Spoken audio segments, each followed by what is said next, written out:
Hello दोस्तों, नमस्ते। स्वागत है आप लोगों का अपना हिंदी स्टोरी चैनल पर। और आज हम लोग देखने वाले हैं उपन्यास जिनका नाम है देवरानी जेठानी की कहानी।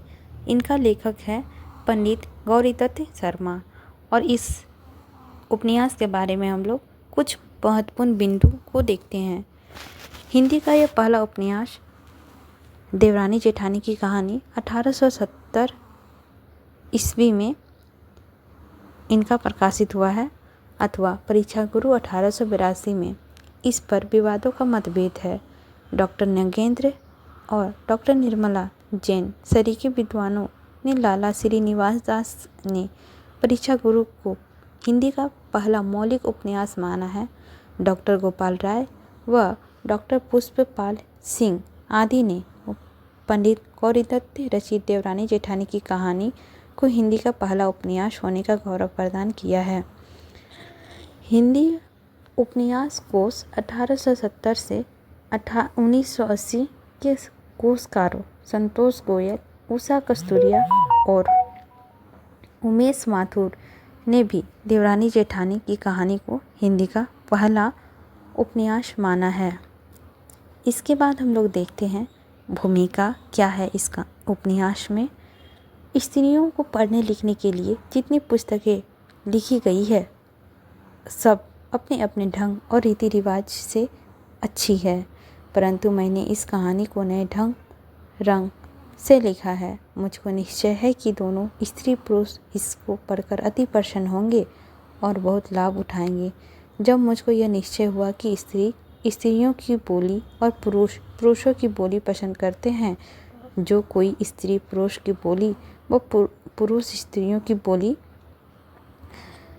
को बोलता है, उनको नाम धरते हैं। इस कारण मैंने पुस्तक में स्त्रियों ही की बोलचाल और वही शब्द जहाँ जैसे आशय है लिखे हैं।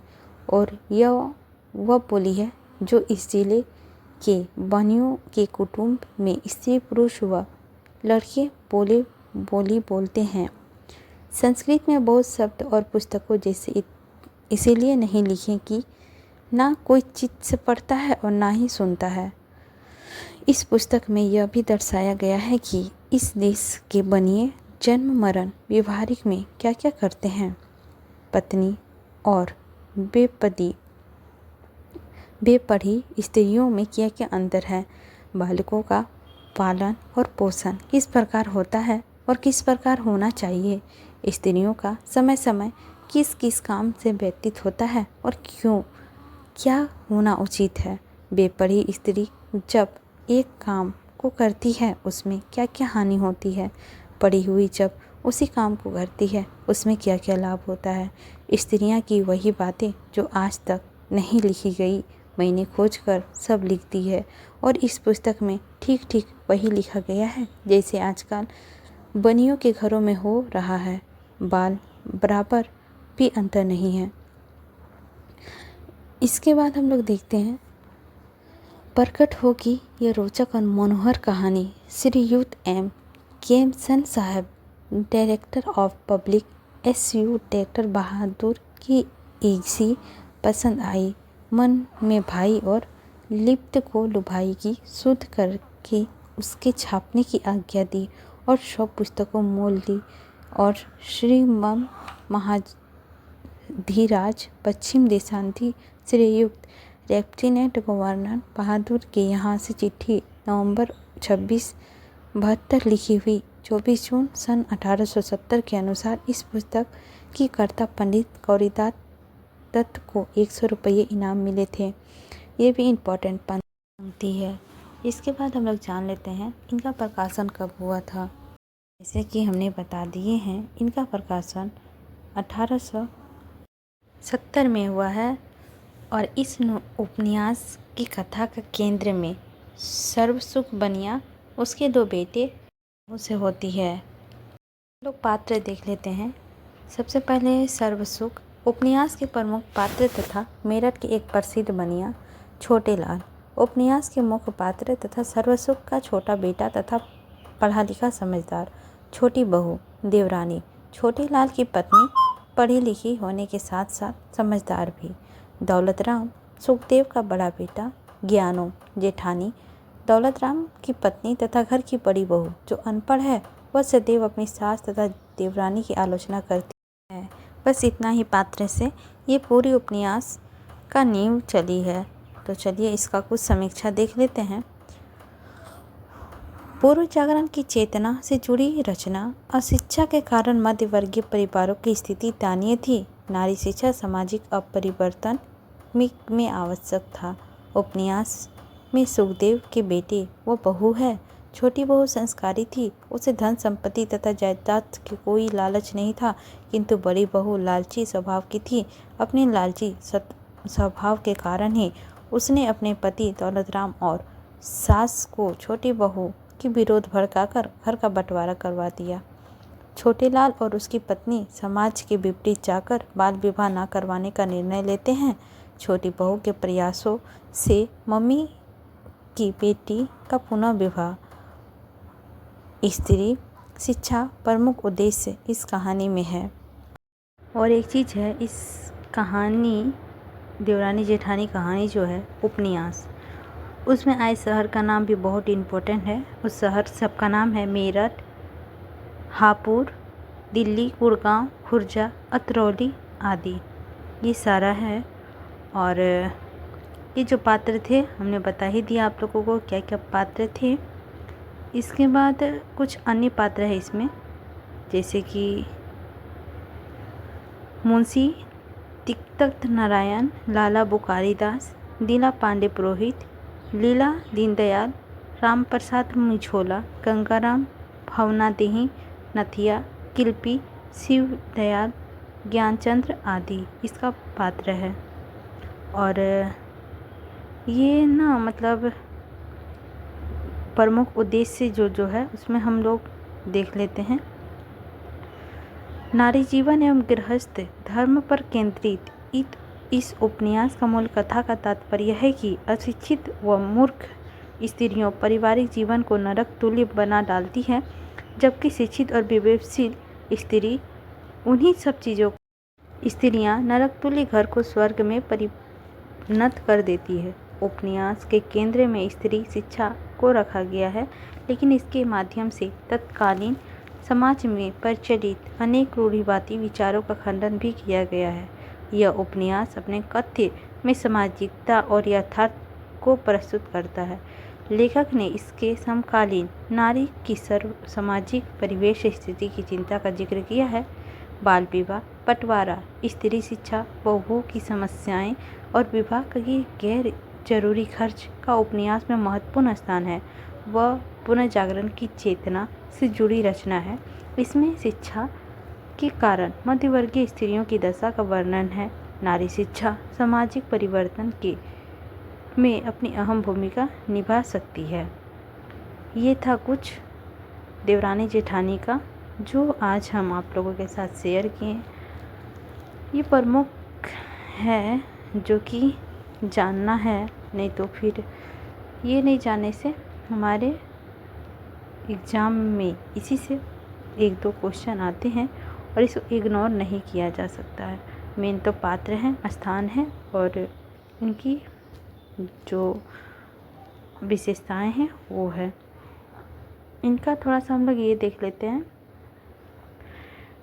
इनका गौरी दत्त का थोड़ा सा हम लोग जन्म देख लेते हैं। इनका जन्म हुआ था पंजाब के लुधियाना में सन 1836 में एवं निर्धन हुआ था। निर्धन उतना मायने नहीं रखता है, 1906 ईस्वी में हुआ था और ये मेरठ नागरी प्रचालित सभा की स्थापना किया गया था। इनको और प्रकाशन जैसे हमने बता दिया। आई होप आप लोगों को अच्छा लगा होगा ये उपन्यास, तो एक लाइक तो बनता ही है। हम लोग दूसरा में चलते हैं। दूसरा जो उपन्यास है इसमें वो है परीक्षा गुरु और उनका है श्री लाला निवास दास द्वारा रचित है। 1882 ईस्वी में इनका प्रकाशन हुआ था परीक्षा गुरु का। ये बहुत इम्पोर्टेंट पॉइंट है।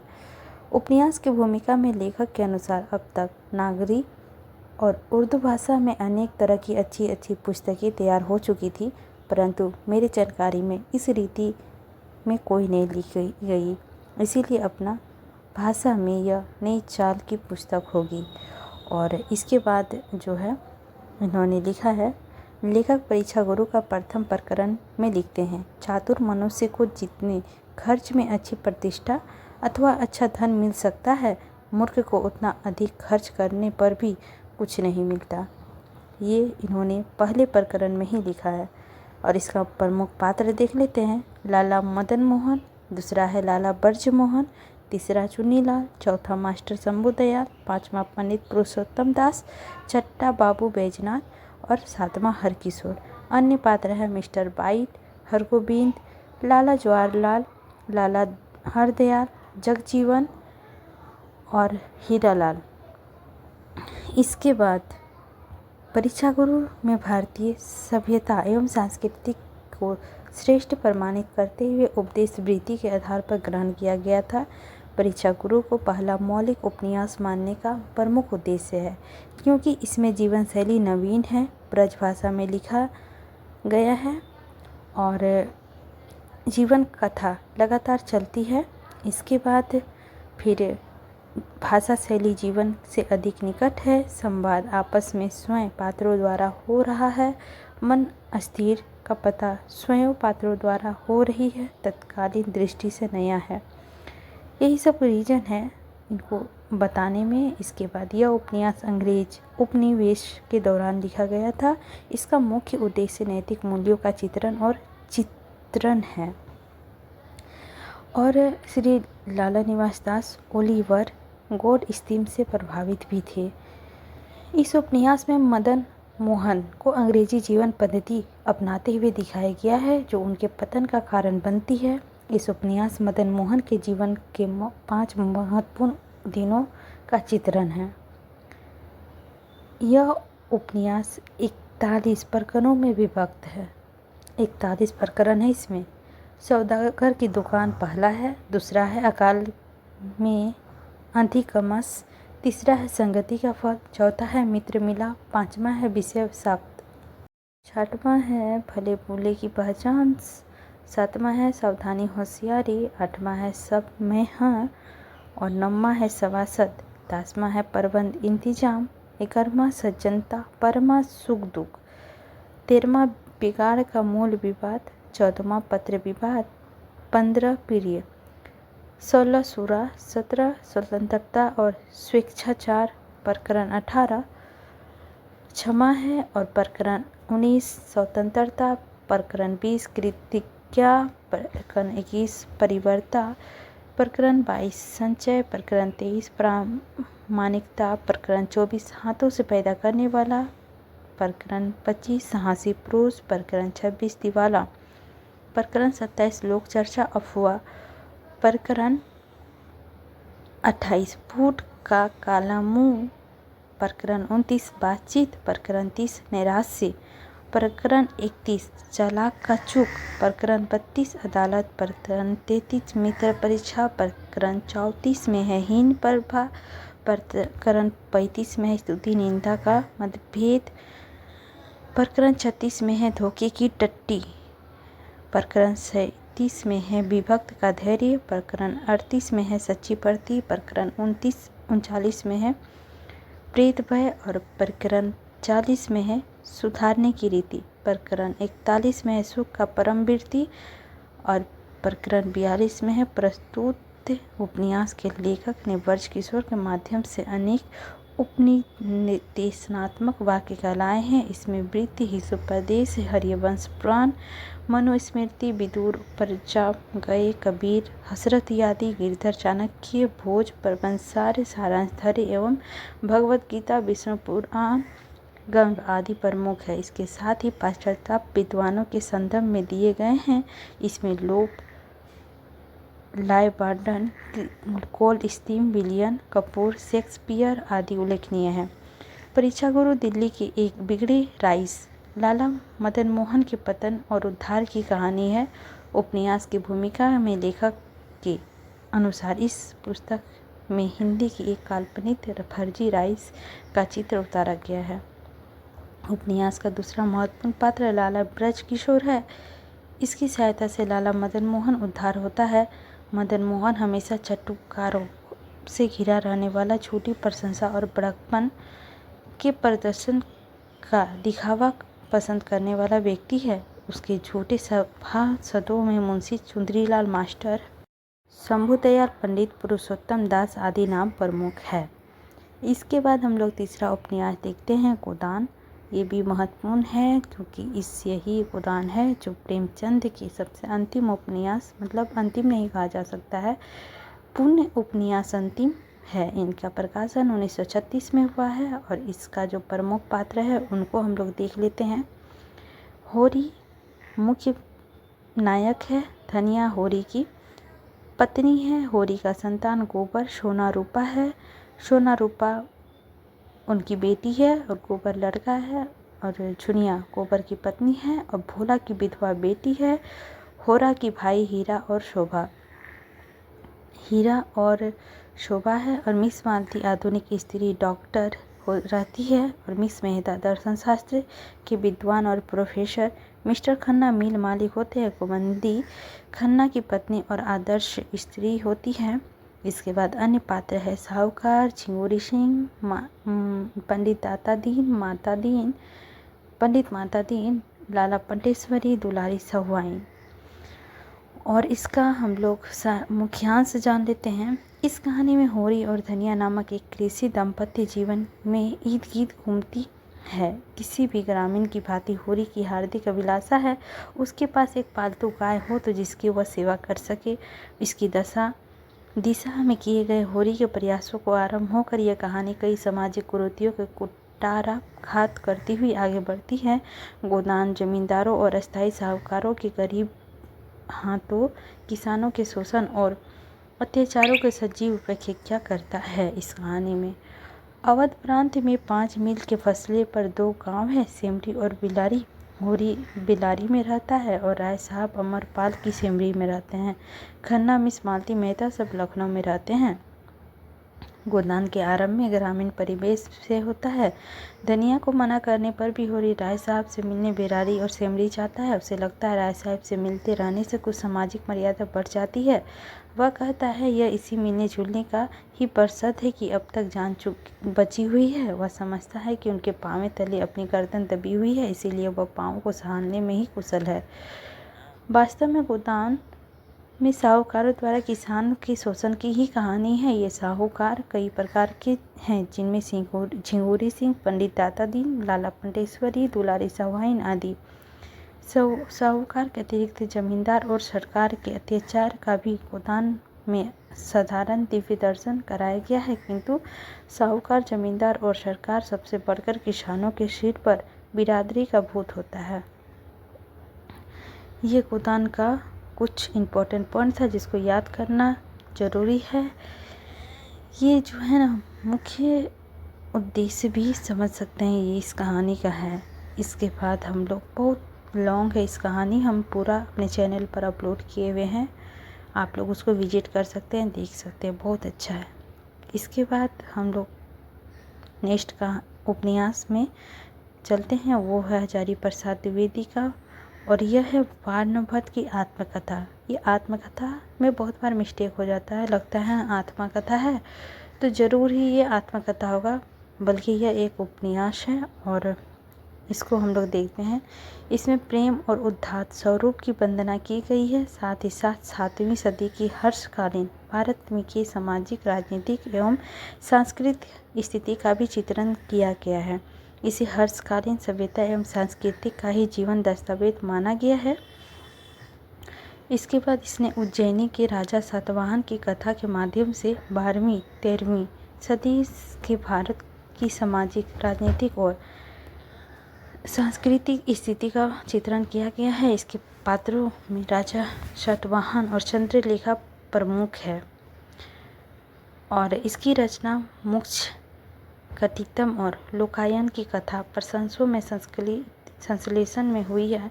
इसमें वर्ण व्यवस्था एवं नारी शोषण का चित्रण भी किया गया है। इसका प्रमुख पात्र परिचय देख लेते हैं। वार्णभट्ट प्रधान पात्र तथा वर्णभट्ट की आत्मकथा उपन्यास के नायक, जो कि संस्कृत के कवि हैं।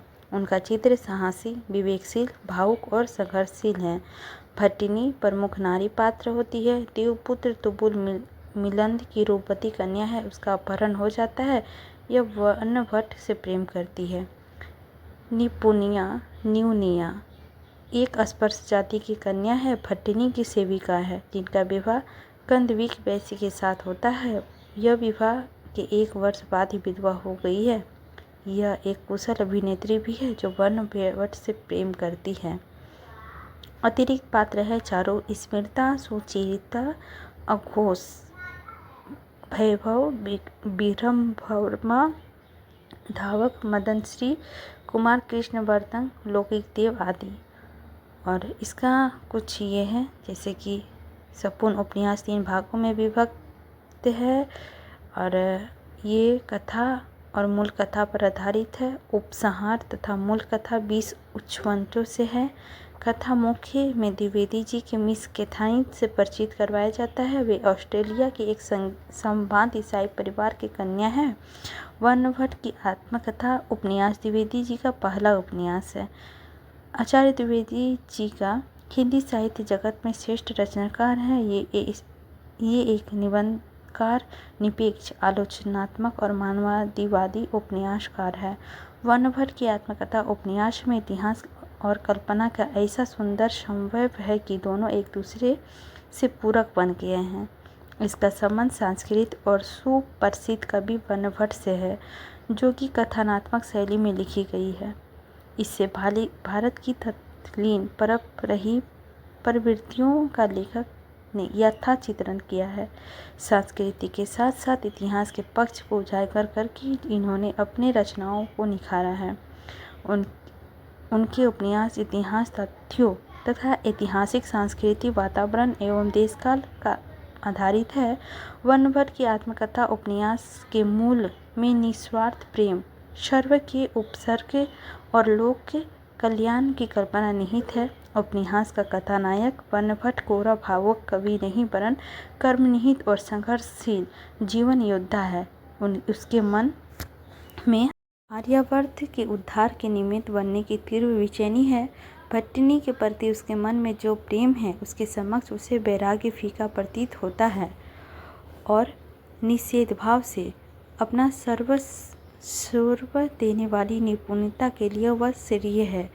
तो इसी के साथ वर्णभट्ट की आत्मकथा के जो मुख्य तत्व थे वो समाप्त होता है, और भी बहुत सारे हैं। इसके बाद हम लोग 5वां देखेंगे, फणेश्वर नाथ रेणु जी का है, जो महिला आंचल। इसके बारे में अब हम लोग जानेंगे।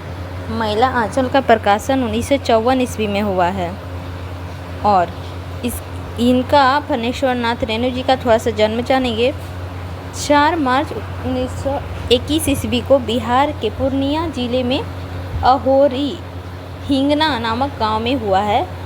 अब यह गांव पूर्णिया जिले में ना पड़कर अररिया में पड़ता है।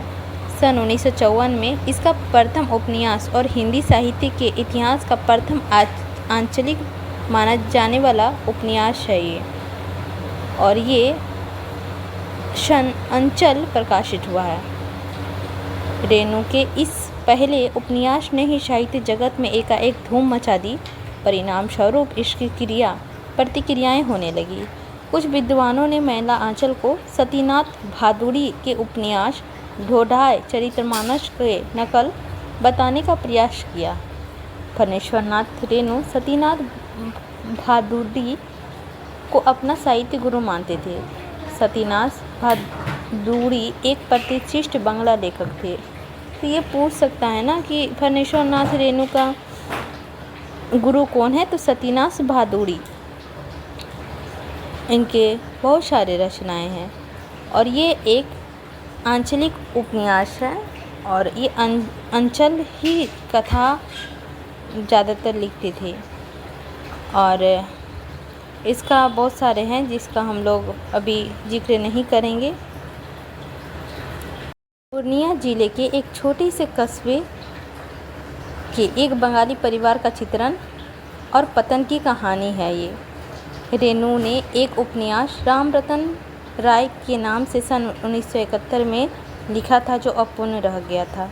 उनका पूछ सकता है अपूर्ण उपन्यास कौन सा है, तो राम रतन राय। फणेश्वर नाथ नेहरू जी को महिला आंचल उपन्यास पर पद्मश्री पुरस्कार प्रदान किया गया। महिला आंचल उपन्यास, यह उपन्यास 2 खंडों में विभाजित है, जिसके प्रथम खंड में 44 परिच्छेद तथा द्वितीय खंड में 23 परिच्छेद है।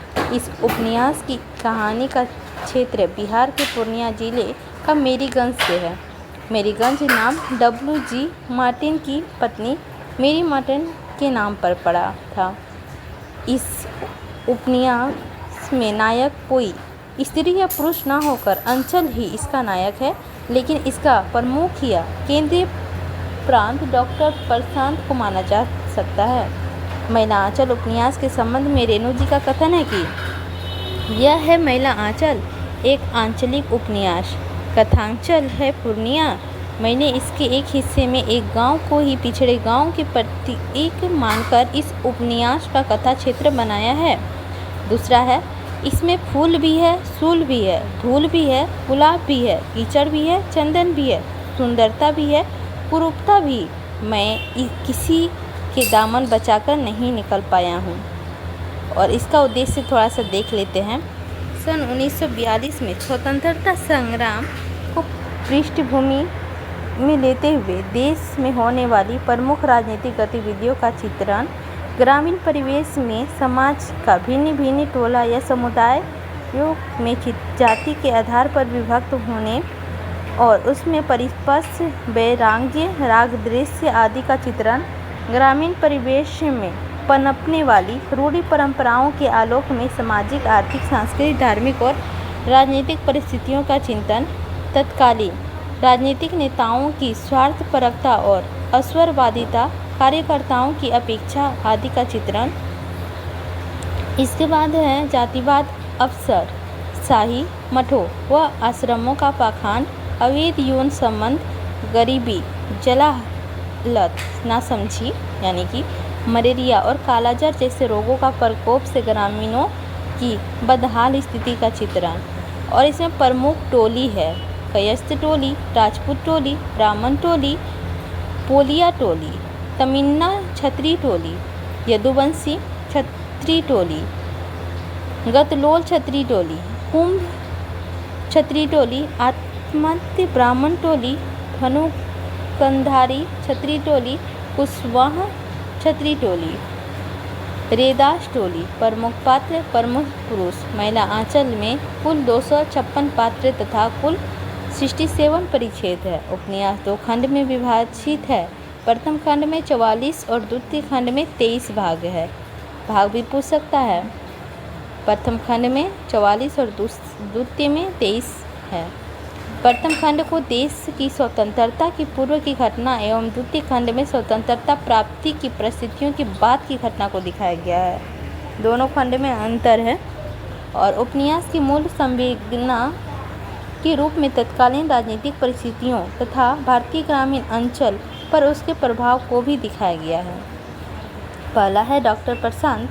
डॉक्टर प्रशांत उपन्यास के केंद्रीय पात्र हैं, जिसके कुल के बारे में नहीं है। एक बंगालीन डॉक्टरनी स्नेहमयी उनका पालन पोषण करती है। डॉक्टर प्रशांत काशी हिंदू विश्वविद्यालय से ISC तथा prince of Wales medical college Patna से MBBS की डिग्री प्राप्त कर पिछड़े गांव मेरीगंज में अपने कार्यक्षेत्र के रूप में चुनता है। वह कालाजार की बीमारी को दूर करने के लिए रामबाण औषधि को खोजना चाहता है। वह तहसीलदार विश्वनाथ प्रसाद की बेटी कमली से प्रेम करता है। डॉक्टर प्रशांत का पूरा नाम प्रशांत बनर्जी है। इसके बाद हम लोग देखेंगे तहसील विश्वनाथ प्रसाद। दूसरा पात्र है तिरहुत आंचल के परबंगा राज्य के मीनापुर तहसील का तहसीलदार मेरीगंज अंचल का सामान्य व्यक्ति है, जिसके पास 10,100 यानी कि 1000 बीघा जमीन है। ये कार्यस्थल टोली का प्रमुख है। कमली का पिता है। इसके पिता का नाम देवनाथ मालिक है। कालीचरण यादव, ये भी एक पात्र है। यादव टोली के कुकुरू का पुत्र है। मेरीगंज गांव में ननिहाल है। युवा वर्ग का प्रतिनिधि साहसी तथा सोशलिस्ट पार्टी का नेता है जो गाली देकर बात करने वाले जैन साधु को मार पीट कर मठ से भगा देता है। कालीचरण कहता है, जमीन जोतने वालों की पूंजीवाद किया नाश। कालीचरण की मां अंधी है, प्रगतिशील चेतना के प्रतीक है। चरखा सेंटर की मास्टरनी मंगला देवी के साथ रहता है। इसके बाद हम लोग देखेंगे जेल जाता है और जेल से फरार होकर भाग जाता है। भगवान भगत चौथा पात्र है। मेरीगंज का बनिया और दुकानदारी भी करता है। पांचवा है W.G. मार्टिन। मेरीगंज नाम इन्हीं की पत्नी मेरी मार्टिन के नाम पर पड़ा और मेरीगंज गांव में बाहरों वर्ण के लोग रहते हैं और इस मेरीगंज गांव के पास से कमला नदी बहती है। इस गांव का मुख्य पैदावार है धान, पाट और खेसारी। अंग्रेज सरकार ने नील की खेती के लिए इन्हें नियुक्त किया था। छठा है रामकृष्ण सिंह। गांव के ठाकुर है लेकिन इसका प्रभाव ज़्यादा नहीं है। नया तहसीलदार हरगौरी सिंह इसके भाई शिवशंकर सिंह का पुत्र है। सातवां है राम खिलावन सिंह यादव। यह यादव टोली का मुखिया लोग नया मातवार कहते हैं। इसके बड़े पुत्र का नाम सलीलदीप है। यादव टोली में बाहरों मास शाम को अखाड़ा होता है। और आठवां है सुरजी बलदेव। बौने कद का भारी आवाज़ का व्यक्ति, कांग्रेस पार्टी का कार्यकर्ता, कांग्रेस आश्रम का कार्यकर्ता, स्वराज का व्रत धारण करने वाला, चंदनपट्टी गांव का निवासी, मेरीगंज में आकर अपनी मौसी के यहाँ रहता है। ईमानदार व धर्मनिष्ठ कोठीरीन लक्ष्मी के साथ मठ में रहता है। बाद में रामदास के महंत बनने पर लक्ष्मी को लेकर अलग रहने लगता है। बावन दास को गांधी जी और नेहरू व्यक्तिगत रूप से जानते हैं क्योंकि बावन दास का भाषण अत्यंत ओजपूर्ण रहता है। इसका प्रसिद्ध कथन है, भारत माता बेजार रो रही है। चंदनपट्टी के गांव के लोग बचपन से ही बाप के मर जाने के कारण दुखवा कहकर संबोधित करते हैं। ये अवैध काम करने वालों एक कांग्रेसी नेता की कलाई खोल देते हैं। परिणाम स्वरूप इनकी हत्या कर दी जाती है। नम्मा है हरगोविंद सिंह, राजपूत टोली के मुखिया रामकृष्ण सिंह का भतीजा। विश्वनाथ सिंह के तहसीलदारी छोड़ने पर उसके साथ पर नया तहसीलदार बनता है। इसके पिता का नाम शिवशंकर सिंह है। यह संथाल टोली के साथ झगड़े में संथालों के तीर से घायल हो जाता है और अंत में प्राण त्याग देता है। 10वां है महंत सेवादास, मेरीगंज गांव के कबीर मठ का मुख्य महंत। और ठारीन लक्ष्मी के पिता रामचरण की मृत्यु के बाद लक्ष्मी को बेटी रूप में रखता है, परंतु बाद में उसको अपना दासी बनाकर शारीरिक शोषण करता है। बाद में अंधा हो जाता है और मर जाता है। रामदास महंत सेवादास का शिष्य कीर्तन के समय खंजड़ी बहुत मधुर बजाता है। महंत सेवादास की मृत्यु के पश्चात कालीचरण यादव के सहयोग से मठ का महंत बन जाता है। अत्यंत दुर्बल चरित्र, काम वासना की पूर्ति के लिए रामप्रिया को दासीन बना लेता है। ज्योतिकी काकी, बावन टोले के वयोवृद्ध व्यक्ति ज्योतिष की भविष्यवाणी करने वाले, वे कहते थे कि एक दिन गांव में चली काक उड़े में और पुलिस दरोगा गली गली में घूमेंगे। गांव के डॉक्टर व दवा के विरोधी गांव की अनपढ़ जनता को धर्म, जादू आदि का भय दिखाकर अपना उल्लू सीधा करने वाले और उनका बेटा नारायण राम लरेन कुपुत्र निकला है जो विद्यापति नाच मंडली के नाच गान करता है। बाद में पार्वती की माँ की मृत्यु हो जाती है, तब उसी रात उसको भी लकवा मार जाता है और दुर्गति होती है। राम किसान बाबू ये पहले वकालत करते थे, लेकिन महात्मा गांधी का भाषण सुनकर वकालत छोड़कर सुराजी हो गए थे। चंदनपट्टी की हुई सभा में रामकिशन बाबू के पास जाकर सुराजी ने रामकिशन बाबू के 3 लोगों के नाम लिखाया था, बलदेव, बावनदास, चुन्नी गोसाई। चौथा है रामचरण, लक्ष्मी कोठारीन का पिता। 15वां है अर्जोदी भगत, जो है बलदेव अपनी माँ की मृत्यु के बाद इसकी भैंसों को चराता था अजोदी भगत बलदेव को पीटा करते थे। इसकी पुत्री का नाम रूपमती था। और 16वां जो पात्र है वह है प्यारू, डॉक्टर प्रशांत का असिस्टेंट। मेरीगंज का डिस्पेंसरी खुलने पर प्रशांत बनर्जी के लिए कमरे को व्यवस्थित करता है। 17वां है रजनीत, तहसीलदार विश्वनाथ प्रसाद का पुराना नौकर। 18वां है खलासी, रेलवे में खलासी। सुरंगा सदा ब्रिज का कथा सुनाने वाला। और मुंगरू दास का बेवा बेटी फुलवा के साथ शादी करने हेतु तांती टोली औरतों का सरदाइन और राजपूत दास की स्त्री को प्रलोभन देता और बाद में फुलिया के साथ रहने लगता है। 19वां है लड़सिंह दास, मुजफ्फरनगर का निवासी। महंत सेवादास की मृत्यु और के पश्चात मठ के महंत पद के लिए लक्ष्मी कोठाइन को दासी बना लेता है और अपनाता है, लेकिन कालीचरण द्वारा रामदास को महंत का पद दिलवाने के कारण महंती से वंचित हो जाता है। इसके बाद है शिवनाथ चौधरी, जिला कांग्रेस के सबसे बड़े लीडर। चिनरांगी जी जो लाला पताका सामाजिक पत्र के संपादक होते हैं। सहदेव मिसर, उनका फुलिया के पिता मुंगरूदास पर कर्जा था, जिनके कारण मुंगरूदास यहाँ नौकर के रूप में खेती बाड़ी का काम देखना था। ये एक दिन तांतीमा टोली में रात के समय मुंगरूदास की विधवा पुत्री फुलिया के साथ पकड़े गए थे। इसके बाद है 23वां चल चरित्र कर्मकार, वह सोनपुर गांव का निवासी और जाति का चमार। बम, पिस्तौल और बंदूक चलाने में मशहूर डाकू। अपोमेंट के समय गोरी मिलिट्री के जवान उसका नाम सुनते ही पेशाब करने लगते थे तथा भोमेंट के समय जिनके भी सरकारी गवाह बने थे उन सबको उनके नाक काट लिए थे। 24वां है वासुदेव सुंदर शांति, ये भी है एक। और कालीचरण यादव के साथ सोशलिस्ट पार्टी में इनका भी कार्यकर्ता। इसके बाद है पेटानंद जी जो रेलवे के कर्मचारी थे और खलासी के पड़ोसी में रहते थे। इसके बाद 26 है हीरू, पोलिया टोले की व्यक्ति जिसका पुत्र जीवानंद मर जाता है। ज्योतिकी काकी इस गणेश से नानी का करिश्मा बताते हैं, जिसमें हीरू गणेश का नानी पार्वती की माँ की रात को डायन समझकर लाठी से हत्या कर देता है। चांद 27वां है पंजाबी पहलवान मुश्ताक पहलवान का चेला। इसके बाद है 28वां गणेश, पार्वती का बेटा।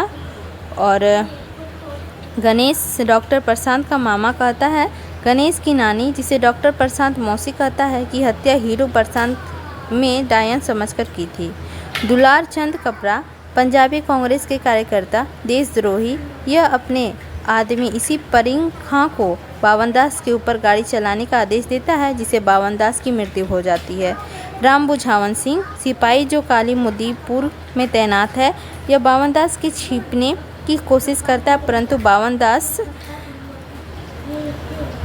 द्वारा पहचान लिए जाने पे होटल बंगला में बैठकर दारू पी रहे सप्लाई इंस्पेक्टर दुलार चंद कपड़ा को कलीमुद्दीनपुर में हवालात को बावनदास के आने की सूचना देता है।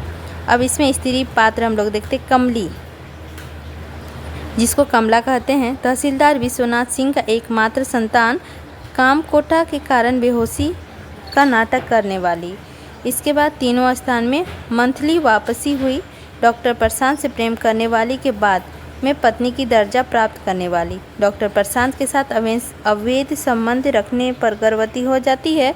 कमली और डॉक्टर प्रशांत का पुत्र का नाम नीलोपंत है। कोठारी लक्ष्मी दूसरा पात्र है, उसके पिता रामचरण है। बचपन में पिता की मृत्यु हो जाने के कारण मठ का कोठराइन बन जाती है। महंत सेवादास पुत्री के रूप में स्वीकार करने के बाद दासी बना लेता है और बीजक के पाठ करने वाले कर्तव्यपरक स्त्री है।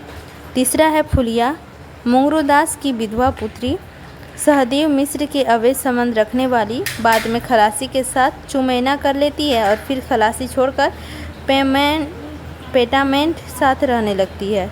रामपिलिया तांतीमा टोली की लड़की, मीठाधीश रामदास की लड़की, नीच एवं चरित्रहीन स्त्री, मर के अंदर की मांस आदि का भक्षण करने वाली। ममता, पूरा नाम डॉक्टर ममता श्रीवास्तव, दरभंगा का प्रसिद्ध डॉक्टर काली प्रसाद की पुत्री, महिला समाज सेविका, हेल्थ यूनिट की स्थापना करने वाली। छठा है रूपमती, अजोदी भगत की बेटी, बालदेव का टुसबा कहकर बल्ली के नाम से संबोधित करती है। और फिर बलदेव के प्रति हमदर्दी। इतना था पूरा हम लोग का पात्र जो अब समाप्त होता है, स्त्री पात्र। इसमें कुल पात्र 256 हैं। दोस्तों आज के लिए इतना ही, मिलते हैं जो बचा हुआ है वो अगले भाग में लेकर आएंगे। ये इतना ही उपन्यास का हम लेकर आ पाए हैं।